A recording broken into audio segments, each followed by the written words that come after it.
Hi ಎಲ್ರಿಗೂ ನಮಸ್ಕಾರ. ಇವತ್ತಿನ ನನ್ನ ವಿಡಿಯೋನ ಈ ಒಂದು ಬ್ಯೂಟಿಫುಲ್ ಸೂದಿಂಗ್ ಕ್ಲಿಪ್ಪಿಂದ ಸ್ಟಾರ್ಟ್ ಮಾಡ್ತಾ ಇದ್ದೇನೆ.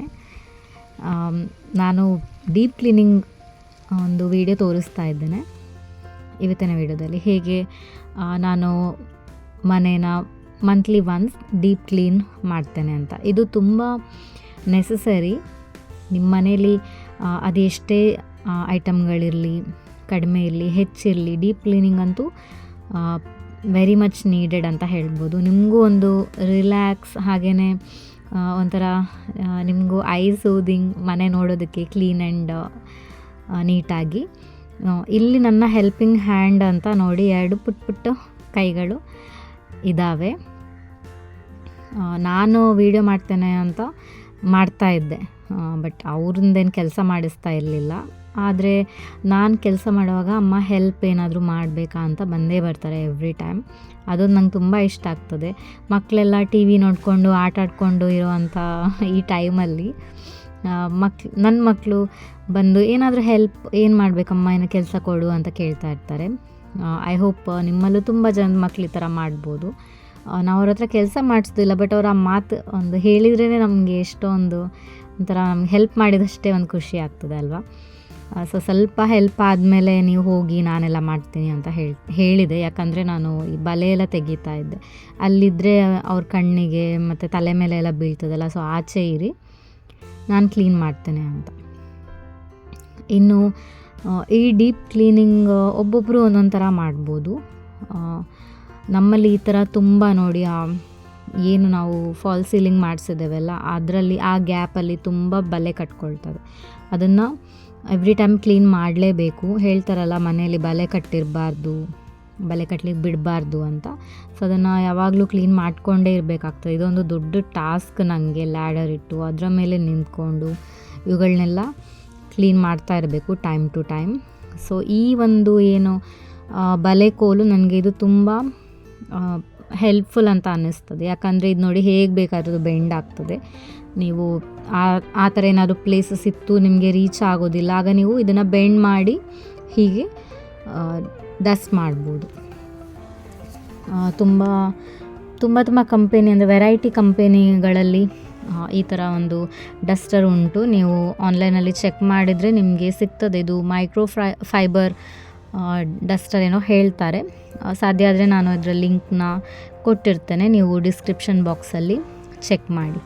ಇನ್ನು ಈ ಟಿ ವಿ ಯೂನಿಟ್ ಮೇಲೇನೂ ಅಷ್ಟೇ ತುಂಬ ಧೂಳು ಕೂತ್ಕೊಂಡಿರ್ತದೆ. ನಮಗೆ ಗೊತ್ತಾಗೋದಿಲ್ಲ, ಅಷ್ಟೊಂದು ಗಾಡಿಗಳು ಓಡಾಡೋದಿಲ್ಲಲ್ಲ, ಏನು ಧೂಳು ಅಂತ ಅಂದ್ಕೊಳ್ಬೋದು. ಆದರೆ ಏನೋ ಓಡಾಡೋ 4-5 ಗಾಡಿಗಳಿಂದನೂ ಧೂಳು ಮನೆಯೊಳಗೆ ಸೇರಿಕೊಂಡು ಈ ಥರ ನಾವು ಏನಾದರೂ ಶೋ ಪೀಸಸ್ ಎಲ್ಲ ಇಟ್ಟಿದ್ರೆ ಅದ್ರ ಸುತ್ತಮುತ್ತ ಎಲ್ಲ ಕೂತ್ಕೊಂಡಿರ್ತದೆ. ಅದನ್ನು ಕ್ಲೀನ್ ಮಾಡಬೇಕಾಗ್ತದೆ. ಇನ್ನು ಈ ರೂಮ್ಗಳಲ್ಲೂ ಅಷ್ಟೇ ಸೇಮ್ ಫಾಲ್ ಸೀಲಿಂಗ್ ಡಿಸೈನ್ ಉಂಟು. ಸೊ ಇದನ್ನು ಕ್ಲೀನ್ ಮಾಡಬೇಕು. ಅದಾದಮೇಲೆ ಫ್ಯಾನನ್ನು ಮರೆಯೋ ಹಾಗೇ ಇಲ್ಲ. ಫ್ಯಾನ್ ಓಡ್ತಾನೆ ಇದ್ದರೆ ಅಂಥ ಫ್ಯಾನಲ್ಲಿ ಜಾಸ್ತಿಯಾಗಿ ಧೂಳು ಕೂತ್ಕೊಳ್ತದೆ. ಅದು ಆಮೇಲೆ ಗಟ್ಟಿ ಹಿಡಿದಿರ್ತದೆ. ಮತ್ತು ಒಂದು ಒದ್ದೆ ಬಟ್ಟೆಯಿಂದ ಯಾವತ್ತೂ ಫ್ಯಾನೆಲ್ಲ ಕ್ಲೀನ್ ಮಾಡಲಿಕ್ಕೆ ಹೋಗಬಾರ್ದು. ಆದಷ್ಟು ಡ್ರೈ ಕ್ಲೋತೇ ಯೂಸ್ ಮಾಡಬೇಕು. ಯಾಕಂದರೆ ಕರೆಂಟ್ ಫ್ಲೋ ಎಲ್ಲಿಂದ ಹೇಗಿರ್ತದೆ ನಮಗೆ ಗೊತ್ತಿರೋದಿಲ್ಲ. ಏನಾದರೂ ಅಂಥ ಘಟನೆಗಳಾಗಬಾರ್ದು ಅಂತ ಒಂದು ಜಾಗ್ರತೆ ನಮಗಿರಬೇಕು. ಇನ್ನು ನಮ್ಮ ಮನೆಯಲ್ಲಿ ಎಲ್ಲ ವಿಂಡೋಗಳಲ್ಲಿ ಒಂದು ವಿಂಡೋಗೆ ಈ ಥರ ನಾವು ಮೆಶ್ ಡೋರ್ ಹಾಕ್ಸಿದ್ದೇವೆ. ಈ ಸೊಳ್ಳೆ ಏನೇ ಕೀಟಗಳಿರ್ಬೋದು ಅದಷ್ಟು ಅವಾಯ್ಡ್ ಮಾಡೋದಕ್ಕೆ ಅಂತ. ಅದನ್ನು ನಾನು ಹೀಗೆ ಡಸ್ಟ್ ಮಾಡ್ಕೊಳ್ತೇನೆ. ಅದಾದಮೇಲೆ ಡೀಪ್ ಕ್ಲೀನಿಂಗ್ ಅಂದರೆ ಆಫ್ಕೋರ್ಸ್ ನಾವು ಮ್ಯಾಟ್ರಸ್ ಎಲ್ಲ ಚೇಂಜ್ ಮಾಡಲೇಬೇಕಾಗ್ತದೆ. ಇಲ್ಲಿ ನಾನು ಪ್ರತಿಯೊಂದು ರೂಮಿದ್ದು ಮ್ಯಾಟ್ರಸ್ಗಳನ್ನ ಬದಲಾಯಿಸಿದ್ದೇನೆ. ಇದು ಮಂತ್ಲಿ ಒಂದ್ಸಲ ಬರೋದಿಲ್ಲ, ಆ್ಯಕ್ಚುಲಿ ವೀಕ್ಲಿ ಒನ್ಸ್, ಅಥವಾ ಬೇರೆ ರೂಮ್ಗಳಲ್ಲಿ, ಅಂದರೆ ನಾವು ಆದಷ್ಟು ಕಡಿಮೆ ಯೂಸ್ ಮಾಡುವಂಥ ರೂಮ್ಗಳಲ್ಲಿ, 2 ರೂಮಲ್ಲಿ ನಾನು 2 ವಾರಕ್ಕೊಂದ್ಸತಿ ಬೆಡ್ಶೀಟ್ನ ಚೇಂಜ್ ಮಾಡ್ಕೊಳ್ತೇನೆ. ಯಾಕಂದರೆ ಅಲ್ಲಿ ನಾವು ಅಷ್ಟೊಂದು ಮಲ್ಕೊಳ್ಳೋದಿಲ್ಲ, ಹಾಗೆ ಓಡಾಡೋದಿಲ್ಲ ಅಲ್ವಾ, ಅದು ಅಷ್ಟು ಗಲೀಜು ಆಗೋದಿಲ್ಲ ಅಂತ. ಇನ್ನು ನಮ್ಮ ರೂಮ್ ಏನು ರೆಗ್ಯುಲರ್ ನಾವು ಮಲ್ಕೊಳ್ತೇವೆ, ಯೂಸ್ ಮಾಡ್ತೇವೆ ಅನ್ನೋ ರೂಮಲ್ಲಿ ನಾನು ವಾರಕ್ಕೊಂದ್ಸತಿ ಬೆಡ್ ಸ್ಪ್ರೆಡ್ನ ಚೇಂಜ್ ಮಾಡ್ತಾ ಇರ್ತೇನೆ. ಇಲ್ಲೂ ನಾನು ಬಲೆ ಎಲ್ಲ ತೆಗಿತಾ ಇದ್ದೇನೆ. ಹಾಗೆ ಈ ಟಿ ವಿ ಹಿಂದೆ ಎಲ್ಲ ಬಲೆ ಧೂಳೆಲ್ಲ ಸೇರಿಕೊಂಡಿರ್ತದೆ. ಹಾಗೆ ಟಿ ವಿನೂ ಅಷ್ಟೇ ಸ್ಕ್ರೀನ್ ಗಲೀಜಾಗಿರ್ತದೆ, ಮಕ್ಕಳು ಮುಟ್ಬೋದು ಅಥವಾ ಅದ್ರ ಮೇಲೆ ಹಾಗೆಯೇ ಧೂಳು ಕೂತ್ಕೊಂಡಿರ್ಬೋದು. ಇದನ್ನು ಕಾಲಿನ್ ಅಥವಾ ಯಾವುದೇ ಒಂದು ಈ ಥರ ಟಿ ವಿ ಅಥವಾ ಯಾವುದೇ ಎಲೆಕ್ಟ್ರಾನಿಕ್ ಐಟಮ್ಸ್ ಯೂಸ್ ಮಾಡೋ ಅಂಥ ಕ್ಲೆನ್ಸರ್ ಏನಿರ್ತದಲ್ಲ ಅದಕ್ಕೆಲ್ಲ ಯೂಸ್ ಮಾಡೋವಂಥ ಕ್ಲೆನ್ಸರ್ನ ಯೂಸ್ ಮಾಡ್ಕೊಂಡು ನಾನು ಟಿ ವಿ ಎಲ್ಲ ಕ್ಲೀನ್ ಮಾಡ್ಕೊಂಡಿದ್ದೇನೆ. ಹಾಗೆ ಫ್ಯಾನ್ ಒಂದು ಸತಿ ಗುಡಿಸಿ ರೂಮೆಲ್ಲ ಒರೆಸಿ ಆದಮೇಲೆ ನಾನು ಹೊಸ ಬೆಡ್ ಸ್ಪ್ರೆಡ್ನ ಹಾಕ್ತೇನೆ. ಯಾಕಂದರೆ ಧೂಳೆಲ್ಲ ನೆಲದಲ್ಲೇ ಇರ್ತದೆ. ನಾವೆಷ್ಟೇ ಗುಡಿಸಿ ಆಯಿತು ಇನ್ನು ಹಾಕ್ಬೋದು ಅಂದ್ಕೊಂಡಿದ್ರು ಅಕಸ್ಮಾತ್ ರೂಮ್ ಒಳಗಡೆ ಬಂದಾಗ ಆಚೆಯಿಂದ ಧೂಳೆಲ್ಲ ಬರ್ಬೋದು. ಅದಕ್ಕೆ ನಾನು ಗುಡಿಸಿ ಒರೆಸಿ ಎಲ್ಲ ಆದಮೇಲೆ ಹೀಗೆ ಬೆಡ್ ಸ್ಪ್ರೆಡ್ನ ಚೇಂಜ್ ಮಾಡ್ತೇನೆ. ನಾನು ಹೇಳ್ತಾ ಇದ್ದೆ ಡೀಪ್ ಕ್ಲೀನಿಂಗ್ ತುಂಬ ಇಂಪಾರ್ಟೆಂಟ್. ಯಾರೇ ಇರಲಿ ಮನೆಯಲ್ಲಿ, ಮಕ್ಕಳಿರಲಿ ದೊಡ್ಡವರಿರಲಿ, ಕ್ಲೀನ್ ಮಾಡೋದು ತುಂಬ ಮುಖ್ಯ. ಯಾಕಂದರೆ ಯಾವ ಟೈಮಲ್ಲಿ ಯಾರು ಬರ್ತಾರೆ ಅಂತ ಗೊತ್ತಾಗೋದಿಲ್ಲ. ಇದಂತೂ ನನಗೆ ತುಂಬ ಟೈಮ್ ಎಕ್ಸ್ಪೀರಿಯೆನ್ಸ್ ಆಗಿದೆ, ನಿಮಗೂ ಆಗಿರ್ಬೋದು. ನೀವು ಬಾಕಿ ದಿನ ಎಲ್ಲ ನೀಟಾಗಿ ಇಟ್ಕೊಂಡಿರ್ತೀರಲ್ಲ ಮನೆಗೆ, ಅವತ್ತು ಯಾರೂ ಬರೋದಿಲ್ಲ. ಯಾವತ್ತು ಒಂದು 10 ಬಟ್ಟೆ ಒಂದು ಬೆಡ್ ಮೇಲೆ ಬಿದ್ದಿರ್ತದೋ ಆವತ್ತೇ ಗೆಸ್ಟ್ಗಳು ಬರ್ತಾರೆ. ಹಾಗಾಗಿ ಆದಷ್ಟು ದಿನದ್ದು ಕ್ಲೀನಿಂಗ್ ಆಗಿದ್ದರೆ ತುಂಬ ಒಳ್ಳೆಯದು. ಯಾರು ಯಾವುದೇ ಟೈಮಲ್ಲಿ ಬರಲಿ ನಾವಂತೂ ರೆಡಿ ಆಗಿರ್ತೇವೆ ಅವ್ರನ್ನ ವೆಲ್ಕಮ್ ಮಾಡೋದಕ್ಕೆ ಅಲ್ವಾ. ಇನ್ನೊಂದು ಟಿಪ್ ಅಂದರೆ ಹೀಗೆ ಬೆಡ್ ಸ್ಪ್ರೆಡ್ನ ಹಾಕೊಳ್ಳುವಾಗ ಗಂಟು ಹಾಕ್ಕೊಂಡ್ರೆ ಅದರ ತುದಿಗೆ ಅದು ಆಚೆ ಬರೋದಿಲ್ಲ. ಆದಷ್ಟು ಕಡಿಮೆ ಅಂದರೆ ಸ್ಲಿಪ್ಪಾಗಿ, ಇಲ್ಲಾಂದರೆ ಒಂದೊಂದು ಸತಿ ನಾವು ಮಂಚದ ಅಡಿಗೆ ಸಿಕ್ಸಿರೋ ಅಂಥ ಬೆಡ್ಶೀಟು ಮಲಗೋದ್ರಿಂದ ಇಲ್ಲ ಅದ್ರ ಮೇಲೆ ಆಟ ಆಡೋದ್ರಿಂದ ಎಲ್ಲ ಈಚೆ ಬರ್ತದಲ್ಲ, ಅದಕ್ಕೆ ಇದೊಂದು ಟಿಪ್ ತುಂಬ ಹೆಲ್ಪ್ ಆಗ್ತದೆ. ಈಗಂತೂ ಇಲಾಸ್ಟಿಕ್ ಇರೋ ಅಂಥ ಫಿಟ್ಟಿಂಗ್ ಅಂದರೆ ಫಿಟ್ಟೆಡ್ ಬೆಡ್ಶೀಟ್ಸ್ಗಳು ಅವೈಲೇಬಲ್ ಉಂಟು ಮಾರ್ಕೆಟಲ್ಲಿ. ಅದು ಇನ್ನೂ ಸುಲಭ. ನಾನು ಅದು ಒಗಿಲಿಕ್ಕೆ ಹಾಕುವಾಗ ಹೀಗೆ ನಾರ್ಮಲ್ ಬೆಡ್ಶೀಟ್ನು ಯೂಸ್ ಮಾಡ್ತಾ ಇರ್ತೇನೆ. ಈಗ ಇದು ಒಂದು ಕ್ಲೀನ್ ಆಗಿರೋವಂಥ ರೂಮ್ ಟೂರ್. ನೋಡಿದರೆ ಖುಷಿ ಆಗ್ತದೆ, ನೀಟ್ ಟೈಡಿ ಕ್ಲೀನ್ ಆಗಿರೋವಂಥ ರೂಮ್ನ. ಇನ್ನು ಆ ದಿನ ತುಂಬ ಮಳೆ ಬರ್ತಾ ಇತ್ತು. ನಾನು ಫಸ್ಟ್ ಏನು ವೆದರ್ ತೋರಿಸಿದೆ ಅಲ್ಲ, ಸೇಮ್ ಆ ಥರನೇ ಇತ್ತು. ಫುಲ್ ಮೋಡ ಇತ್ತು. ಅದಾದ ನಂತರ ಮಳೆ ಶುರುವಾಯಿತು. ಅದರಲ್ಲೇ ಕ್ಲೀನಿಂಗ್ ಎಲ್ಲ ಮಾಡ್ಕೊಳ್ಳುವ ಅಂತ. ಹಾಗೆ ಇದು ಟಿ ವಿ ಯೂನಿಟ್ ಕೆಳಗಿನ ಪೋರ್ಷನ್, ಟಿ ವಿ ಕೆಳಗಡೆ ಇರೋವಂಥ ಯೂನಿಟ್. ಅದ್ರ ಮೇಲೂ ತುಂಬಾ ಐಟಮ್ಸ್ ಹೀಗೆ ಅಕ್ಯುಮುಲೇಟ್ ಆಗಿತ್ತು. ಏನಂದರೆ ಈ ಮಕ್ಕಳು ಅದು ಇದು ತೆಗಿತಾರೆ ಅಥವಾ ನಾವೇ ಏನಾದ್ರೂ ತೆಗಿತೇವೆ, ಆಮೇಲೆ ಅದರ ಜಾಗದಲ್ಲಿಡೋದು ಬಿಟ್ಟು ಹೀಗೆ ಒಂದು ಕಡೆ ಇಟ್ಟರೆ ಅದು ಮತ್ತೆ ಅಲ್ಲೇ ಸೇರಿಕೊಳ್ತದೆ ಪ್ರತಿಯೊಂದು ವಸ್ತುಗಳು. ಹೀಗೆ ಸೇರಿ ಎಲ್ಲ ರಾಶಿಯಾಗಿರ್ತದೆ ನೋಡಿ. ಅದನ್ನು ಕ್ಲೀನ್ ಮಾಡೋ ಮುಂಚೆ ಎಲ್ಲನೂ ನಾವು ಎತ್ಕೊಂಡು ಬಿಟ್ಟರೆ ಆಗ ನಮಗೆ ಈಸಿಯಾಗಿ ಮತ್ತೆ ಅದನ್ನು ರೀಲೊಕೇಟ್ ಮಾಡ್ಬೋದು. ನಾನು ಈ ಸರ್ಫೇಸನ್ನು ಸೇಮ್ ಕ್ಲೀನರಿಂದನೇ ಕ್ಲೀನ್ ಮಾಡ್ಕೊಳ್ತಾ ಇದ್ದೇನೆ. ಯಾಕಂದರೆ ಒಂದು ಇದು ವುಡ್ ಸರ್ಫೇಸ್ ಅಲ್ಲ, ನಾವು ಯೂನಿಟ್ಸ್ ಎಲ್ಲ ಅಂದರೆ ಟಿ ವಿ ಯೂನಿಟ್ಸ್ ಅಥವಾ ವಾರ್ಡ್ರೋಬ್ಸ್, ಕಿಚನ್ ಕ್ಯಾಬಿನೆಟ್ಸ್ ಎಲ್ಲನೂ ಅಲ್ಯೂಮಿನಿಯಂ ಏನಿರ್ತದಲ್ಲ ಅದರಿಂದನೇ ಮಾಡಿಸ್ಕೊಂಡಿದ್ದು. ಅಲ್ಯೂಮಿನಿಯಂ ವುಡ್ ವರ್ಕ್ಸ್ ಎಲ್ಲನೂ, ಅಲ್ಯೂಮಿನಿಯಂ ವಾರ್ಡ್ರೋಬ್. ಹಾಗಾಗಿ ಇದನ್ನು ಯಾವುದೇ ಕ್ಲೀನರಿಂದ ಕ್ಲೀನ್ ಮಾಡ್ಕೊಳ್ಬೋದು. ನೀಟಾಗಿ ಏನೇ ಕಲೆ ಇದ್ದರೂ ಎಲ್ಲನೂ ಆರಾಮಾಗಿ ಕ್ಲೀನ್ ಆಗ್ತದೆ. ಕ್ಲೀನ್ ಮಾಡೋದಕ್ಕೆ ಈಸಿ, ಮತ್ತು ರಸ್ಟ್ ಹಿಡಿಯೋ ಅಂಥ ಭಯ ಇಲ್ಲ. ಎಲ್ಲನೂ ಆರಾಮಾಗಿ ಚೆನ್ನಾಗೇ ಕ್ಲೀನ್ ಆಗ್ತದೆ.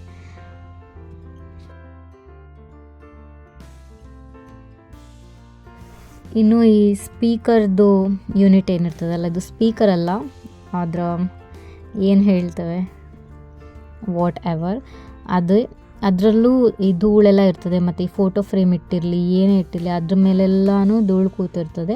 ನೋಡುವಾಗ ಕ್ಲೀನಾಗೆ ಕಾಣ್ತದೆ, ಇದರಲ್ಲಿ ಏನಿದೆ ಅಂತ ಅನ್ನಿಸ್ಬೋದು. ಬಟ್ ಈ ಡೀಪ್ ಕ್ಲೀನಿಂಗಲ್ಲಿ ನಾವು ಇದೆಲ್ಲ ಕ್ಲೀನ್ ಮಾಡಿದ್ಮೇಲೆ ನಮಗೆ ಆ ಫ್ರೆಶ್ನೆಸ್ ಗೊತ್ತಾಗ್ತದೆ. ಫಸ್ಟ್ ಹೇಗಿತ್ತು, ಕ್ಲೀನ್ ಮಾಡಿದ ಮೇಲೆ ಹೇಗಾಗಿದೆ ಅಂತ ಆ ಡಿಫ್ರೆನ್ಸ್ ನಮಗೆ ಗೊತ್ತಾಗ್ತದೆ. ಹಾಗೆ ಅದು ನೋಡೋದಕ್ಕೂ ಆದಮೇಲೆ ತುಂಬ ಫ್ರೆಶ್ ಅಂತ ಅನ್ನಿಸ್ತದೆ. ಈಗ ಎಲ್ಲ ಕಡೆ ನಾನು ಈ ಯೂನಿಟ್ ಮೇಲೆ ಸೇಮ್ ಲಿಕ್ವಿಡಿಂದಾನೇ ಅಪ್ಲೈ ಮಾಡಿ ಕ್ಲೀನ್ ಮಾಡ್ಕೊಳ್ತಾ ಇದ್ದೇನೆ. ಒಂದು ಸತಿ ಕ್ಲೀನ್ ಮಾಡಿ ಆದಮೇಲೆ ಎಲ್ಲನೂ ರೀಅರೇಂಜ್ ಮಾಡ್ತಾ ಇದ್ದೇನೆ. ಈ ಫೋಟೋ ಫ್ರೇಮ್ ಇಲ್ಲೇ ಇರ್ತದೆ. ಹಾಗೆ ಇದು ಒಂದು photo frame T V unit ಮೇಲೇ ನಾನು ಇಡ್ತೇನೆ. ಮತ್ತು ಇಲ್ಲಿ ಜಾಸ್ತಿ ಏನು ಇಡ್ಲಿಕ್ಕೆ ಹೋಗೋದಿಲ್ಲ. ಒಂದು ಬುದ್ಧಂದು ಆ ಎಂಡಲ್ಲಿ ಒಂದು ಫೌಂಟೇನ್ ಉಂಟು, ವಾಟರ್ ಫೌಂಟೇನ್ ಅದು. ಇನ್ನು ಈ ಸೈಡಲ್ಲಿ ರಿಮೋಟ್ಸ್ ಎಲ್ಲ ಟಿ ವಿದು ಹಾಗೆ ಸ್ಪೀಕರ್ದು, ಅಂದರೆ ಬ್ಲೂಟೂತ್ ಸ್ಪೀಕರ್ ಇದು, ಮತ್ತು ನಮ್ಮ ಇದರದ್ದು ಶ್ಯಾನ್ಲಿಯರಿದ್ದು ಎಲ್ಲದ್ರದ್ದು ರಿಮೋಟ್ಸ್ ಎಲ್ಲ ಇಲ್ಲೇ ಇರ್ತದೆ. ನೆಕ್ಸ್ಟ್ ಈ ಕೂಲರ್ ಏನು ನೋಡ್ತಾ ಇದ್ದೀರಲ್ಲ, ಇದು ಬೇಸಿಗೆಯಲ್ಲಿ ತುಂಬ ಯೂಸ್ ಆಗ್ತದೆ. ಅಂದರೆ ಇತ್ತೀಚೆವರೆಗೂ ಇವನ್ ಮಳೆ ಸ್ವಲ್ಪ ಸ್ಟಾರ್ಟ್ ಆದಮೇಲೆನೂ ಸ್ವಲ್ಪ ಸೆಕೆ ಆಗ್ತಾಯಿತ್ತು. ಮಳೆ ಬರ್ತದೆ, ಆಮೇಲೆ 2 ದಿನ ಮಳೆ ಇರೋದಿಲ್ಲ ಆ ಟೈಮಲ್ಲೆಲ್ಲ. ಈಗ ಇದ್ರೆ ಯೂಸ್ ಇಲ್ಲ ಅಂತ ನಾನು ರೂಮಲ್ಲಿ ಇದನ್ನು ಒಂದು ಜಾಗಕ್ಕೆ ಸೇರಿಸ್ತಾ ಇದ್ದೇನೆ. ಇದರಿಂದ ಏನಂದರೆ ಹಾಲ್ ಕ್ಲೀನ್ ಆಗಿರ್ತದೆ, ಅಲ್ಲಿ ತುಂಬ ವಸ್ತುಗಳು ತುಂಬಿದ ಥರ ಅನಿಸೋದಿಲ್ಲ ಅಂತ. ಇನ್ನೊಂದು ತುಂಬ ಗಲೀಜಾಗುವಂಥ ಏರಿಯಾ ಅಂದರೆ ಅದು ಟೀಪಾಯ್ಸ್. ಯಾಕೆ ಅಂದರೆ ಅಲ್ಲೇ ನಾವು ಕಾಫಿ ಕುಡಿಬೋದು, ಟೀ ಕುಡಿಬೋದು, ಮಕ್ಕಳೇನಾದ್ರು ತಿನ್ಬೋದು, ಅಲ್ಲಿ ಚೆಲ್ಲಿರ್ತದೆ, ಇಲ್ಲ ಅದರ ಅಡಿಯಲ್ಲಿ ಬುಕ್ಸ್ ಎಲ್ಲ ಇಟ್ಟಿರ್ತೇವೆ, ಅಲ್ಲಿ ಧೂಳು ಕೂತ್ಕೊಂಡಿರ್ತದೆ. ಸೊ ಇದೊಂದು ಮೋಸ್ಟ್ ಗಲೀಜಾಗುವಂಥ ಒಂದು ಪ್ಲೇಸ್ ಅಂತ ಹೇಳ್ಬೋದು. ಅದನ್ನು ನಾನು ಒರೆಸಿ ಮತ್ತು ಅಲ್ಲಿ ಬುಕ್ಸ್ ಎಲ್ಲ ರೀಸೆಟ್ ಮಾಡಿದ್ದೇನೆ. ಇನ್ನು ಎಲ್ಲ ಆದಮೇಲೆ, ಡಸ್ಟಿಂಗ್ ಎಲ್ಲ ಆದಮೇಲೆ, ಗುಡಿಸಿ ಒರೆಸಿ ಎಲ್ಲ ಆದ ಮೇಲೆ ಈ ಫೋಟೋಗಳನ್ನೆಲ್ಲ ಒರೆಸಿ ಅದನ್ನು ಅದರ ಜಾಗದಲ್ಲಿ ನಾನು ಇಡ್ತಾ ಇದ್ದೇನೆ. ಇಲ್ಲೂ ನನ್ನ ಮಗ ಹೆಲ್ಪ್ ಮಾಡ್ತಾಯಿದ್ದ, ಯಾಕೆಂದರೆ ಆ ಫೋಟೋ ಫ್ರೇಮ್ ತುಂಬ ಹೆವಿ ಇತ್ತು. ನಾನು ಮೇಲೆ ನಿಂತ್ಕೊಂಡು ಅದನ್ನು ಎತ್ತಿ ಹಾಕೋದು ಸ್ವಲ್ಪ ಕಷ್ಟ ಆಗ್ತಾಯಿತ್ತು. ಸೊ ಅವನು ಹೆಲ್ಪ್ ಮಾಡಿದ. ಇನ್ನು ನಮ್ಮ ಫೋಟೋ ಫ್ರೇಮ್ ಎಲ್ಲನೂ ಅದರ ಜಾಗದಲ್ಲಿ ಇಡ್ತಾ ಇದ್ದೇನೆ. ಇನ್ನು ಇಲ್ಲಿ ನೋಡಿದರೆ ಈ ವಾಲಲ್ಲಿ, ಇದು ದೇವ್ರ ಕೋಣೆ ಮುಂದೆ ಆಪೋಸಿಟ್ ಇರುವಂಥ ಗೋಡೆ, ಇಲ್ಲಿ ಎಲ್ಲ ದೇವ್ರ ಫೋಟೋ ಹೀಗೆ ಸೈಜ್ ವೈಸ್ ನಾನು ಇಡ್ತಾ ಇದ್ದೇನೆ, ಸ್ಟೆಪ್ ಬೈ ಸ್ಟೆಪ್. ಹಾಗೆ ಈ ಫೋಟೋ ಫ್ರೇಮ್ ಈ ಗೋಡೆಯಲ್ಲಿ ಇರ್ತದೆ. ಇನ್ನು ಈ ಥರ ಬ್ಲ್ಯಾಂಕೆಟ್ಸ್ ಎಲ್ಲ ಇರ್ತದಲ್ಲ, ಹೆವಿ ಬ್ಲ್ಯಾಂಕೆಟ್ಸ್, ಅದು ಅಷ್ಟೊಂದು ಯೂಸ್ ಆಗೋದಿಲ್ಲ ನೋಡಿ. ಅದನ್ನೆಲ್ಲ ನಾನು ಒಂದು ಹಳೆ ಬೆಡ್ ಸ್ಪ್ರೆಡ್ ಹರಿದೋಗಿರೋದು ಅಥವಾ ಯೂಸ್ ಮಾಡದೇ ಇರೋದು ಅಂಥದ್ದು ಇರ್ತದಲ್ಲ, ಅದರಲ್ಲಿ ಇಡ್ತಾ ಇದ್ದೇನೆ ನೀಟಾಗಿ ಫೋಲ್ಡ್ ಮಾಡಿ. ಇದನ್ನು ನಾವು ಈ ಥರ ಬೆಡ್ಶೀಟಲ್ಲಿ ಫೋಲ್ಡ್ ಮಾಡಿ ಇಡೋದ್ರಿಂದ ಅದು ಧೂಳು ಹಿಡ್ಕೊಳ್ಳೋದಿಲ್ಲ, ಮತ್ತು ನಾವು ವಾಶ್ ಮಾಡಿಟ್ಟದು ಅದೇ ಫ್ರೆಶ್ನೆಸ್ ಹಾಗೇ ಇರ್ತದೆ. ಮತ್ತು ನಮ್ಗೆ ಯಾವಾಗ ಬೇಕೋ ಆಗ ನಾವು ಅದನ್ನು ತೆಗೆದು ಯೂಸ್ ಮಾಡ್ಬೋದು. ನೋಡಿ, ಹೀಗೆ ನಾನು ಗಂಟು ಕಟ್ಟಿ ಅದನ್ನು ಈ ಮಂಚದ ಅಡಿಯಲ್ಲೇ ಇಡ್ತಾ ಇದ್ದೇನೆ, ಬೇಕಾದಾಗ ತೆಗಿಬೋದು ಅಂತ. ಇನ್ನು ಈ ರೂಮ್ಗಳಿಗೆ ಬೆಡ್ಸ್ ಸ್ಪ್ರೆಡ್ ಹಾಕೋದು ಹಾಗೇ. ಸ್ವಲ್ಪ ನೆಂಟರು ಬರಲಿಕ್ಕೆ ಇತ್ತು ಅಂತ ನಾನು ಮೇಲೆ ಇರೋ ಬೆಡ್ಗೂ ಹಾಕ್ತಾ ಇದ್ದೇನೆ. ಇಲ್ಲಾಂದರೆ ನಾನು ಹೆಚ್ಚಾಗಿ ಅದನ್ನು ಹಾಗೇ ಬಿಡ್ತೇನೆ, ಯಾಕಂದರೆ ಅದು ಜಾಸ್ತಿ ಯೂಸ್ ಇರೋದಿಲ್ಲ. ನನ್ನ ಮಗಳಂತೂ ಈಗ ಇಂಡಿಪೆಂಡೆಂಟಾಗಿ ಮಲಗೋದಿಲ್ಲ, ಅಂದರೆ ಅಣ್ಣನೊಟ್ಟಿಗೆ ಮಲಗ್ತಾಳೆ ಅವಳು, ಸಪ್ರೇಟಾಗಿ ಒಬ್ಬಳೇ ಮಲಗಲಿಕ್ಕೆ ಹೋಗೋದಿಲ್ಲ. ಹಾಗಾಗಿ ನಾನು ಅದನ್ನು ಹಾಗೇ ಬಿಟ್ಟಿದ್ದೇನೆ. ಸುಮ್ಮನೆ ಧೂಳು ಕೂತ್ಕೊಳ್ತದೆ ಬಿಟ್ಟರೆ ಅದು ಇನ್ನೇನು ಯೂಸ್ ಇಲ್ಲ ಅಂತ. ನೆಂಟರು ಬರೋರಿದ್ರು ಅಂತ ನಾನು ಮೇಲೇನೂ ಈ ಸತಿ ಏನು ಬೆಡ್ ಸ್ಪ್ರೆಡ್ನ ಹಾಕ್ತಾ ಇದ್ದೇನೆ.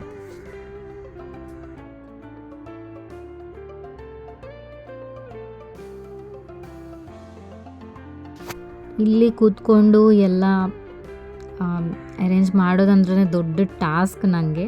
ಆದರೆ ಎಲ್ಲ ಕೆಲಸ ಆದಮೇಲೆ ಒಂದು ಸತಿ ರೂಮ್ ನೋಡ್ತಾ ಇದ್ದರೆ ಆ ಎಫರ್ಟ್ಗೂ ವರ್ತ್ ಅಂತ ಅನ್ನಿಸ್ತದೆ. ಸೋ ನೀಟ್ ಅಲ್ಲ. ನೆಕ್ಸ್ಟ್ ಇದು ಇನ್ನೊಂದು ರೂಮ್. ನಾನು ಹೇಳಿದೆ ಅದು ಇದು ಎಲ್ಲ ಇರ್ತದೆ, ಎಲ್ಲಾದರೂ ಒಂದು ರೂಮಲ್ಲಿ ನಾವು ಇರ್ತೇವೆ ಅಂತ. ಹೆಚ್ಚಾಗಿ ಮಕ್ಕಳು, ನನ್ನ ಮಗಳು ಪರ್ಟಿಕ್ಯುಲರಾಗಿ ಹೇಳಬೇಕಂದ್ರೆ ಆಟ ಸಾಮಾನು ಎಲ್ಲ ಅಂದರೆ ಅಲ್ಲಿ ಹಾಕಿರ್ತಾಳೆ. ಬೆಡ್ ಮೇಲೆ ಇರ್ತದೆ, ನನ್ನ ಮೆಷಿನ್ ಮೇಲೆ ಇರ್ತದೆ, ಅಲ್ಲಿ ಇಲ್ಲಿ ಎಲ್ಲ ಕಡೆ ಇದ್ದೇ ಇರ್ತದೆ. ಅದನ್ನು ಅವಳು ಎಳ್ದು ಹಾಕೋದು, ನಾನು ಅದನ್ನು ಎತ್ತಿಡೋದು, ಇದೇ ಕೆಲಸ. ಐ ಹೋಪ್ ನಿಮ್ಮ ಮನೇಲೂ ಇದೇ ಥರ ಇರ್ತಾರೆ ಪೋಖ್ರಿ ಮಕ್ಕಳು ಅಂತ. ಅವ್ರಿಗೆ ಗೊತ್ತು ಕಷ್ಟ ಅದು, ಕ್ಲೀನಾಗಿ ಇಡೋದು ಮನೇನ. ಒಂದು ಸತಿ ಎಲ್ಲ ಕ್ಲೀನ್ ಮಾಡಿ ಆದಮೇಲೆ ನಾನು ಇಲ್ಲೂ ಬೆಡ್ ಸ್ಪ್ರೆಡ್ ಹಾಕ್ತಾಯಿದ್ದೇನೆ. ಯಾರಾದರೂ ಗೆಸ್ಟ್ಗಳಿದ್ದಾಗ ನನ್ನ ಮಗ ಈ ರೂಮಲ್ಲಿ ಮಲ್ಕೊಳ್ತಾನೆ ಒಬ್ಬನೇ, ಗೆಸ್ಟ್ಗಳನ್ನ ನಾವು ಇನ್ನೊಂದು ರೂಮಲ್ಲಿ ಮಲಗಿಸ್ತೇವೆ.